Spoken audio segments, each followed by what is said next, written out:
pada kesempatan hari ini saya akan menjelaskan tentang identitas nasional dan globalisasi.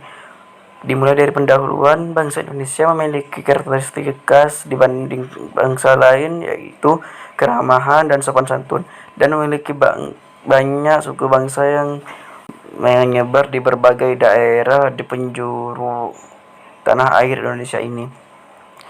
Definisi identitas nasional. Identitas nasional merupakan manifestasi nilai-nilai budaya yang tumbuh dan berkembang dalam aspek kehidupan bangsa Indonesia dengan ciri-ciri khas, dan dengan ciri-ciri khas tersebut maka suatu bangsa berbeda dengan bangsa yang lain.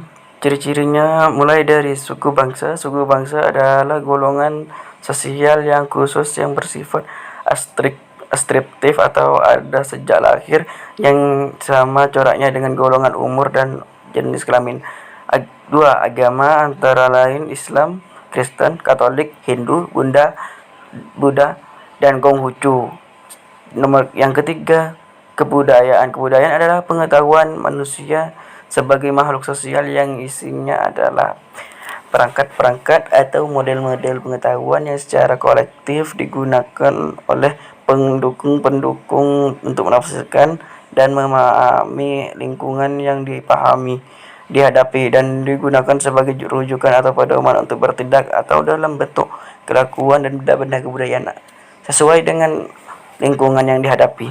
Yang berikutnya, definisi globalisasi. Globalisasi adalah suatu perubahan sosial dalam bentuk semakin bertambahnya ketergantungan antara masyarakat dengan faktor-faktor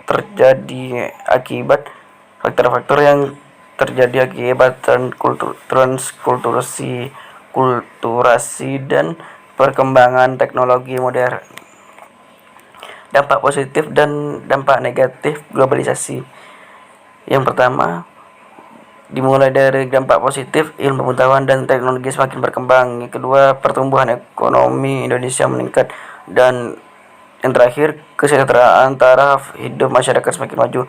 Tetapi ada juga dampak negatif yang ditimbulkan oleh globalisasi, antara lain: yang pertama, bergaya ala kebarat-baratan. Kedua, sikap individualisme dan mendominasi. Yang ketiga, sifat konsumtif berlebihan. Yang keempat, hilangnya rasa cinta terhadap produk lokal dalam negeri. Kesimpulan dari penjelasan ini adalah identitas nasional merupakan nilai kebudayaan yang tumbuh dan berkembang dalam aspek kehidupan suatu bangsa dengan ciri-ciri khas tertentu, dari mulai suku bangsa, agama, dan kebudayaan. Sedangkan globalisasi adalah suatu perubahan yang mencakup faktor-faktor baik itu budaya, kebiasaan, dan juga bersosialisasi.